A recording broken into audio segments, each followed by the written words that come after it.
नमस्कार मंडळी, आज आपण आंबेडकर चौकामध्ये आहो.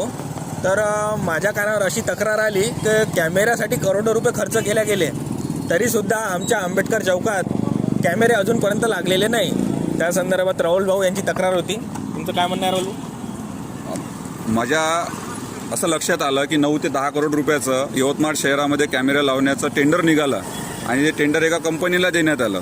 त्या माध्यमातून कॅमेरे संपूर्ण यवतमाळ शहरामध्ये लागले, परंतु मुख्य वर्दळीचा रस्ता असणारा डॉक्टर बाबासाहेब आंबेडकर चौक इथे आपल्याला कुठेही जर बघितलं आपण तर कॅमेरे दिसत नाही.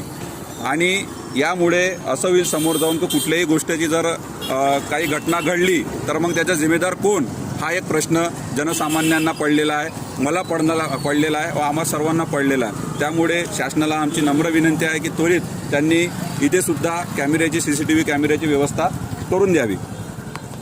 बघा, या प्रकारची तक्रार मला येऊन राहिली आहे. तर वरिष्ठ अधिकारी, कर्मचारी, जिल्हा अधिकारी साहेब यांनी सुद्धा इथली दखल घ्यावी आणि लवकरात लवकर इथे कॅमेरा लावावे अशी मी त्यांना हात जोडून नम्र विनंती करतो. धन्यवाद.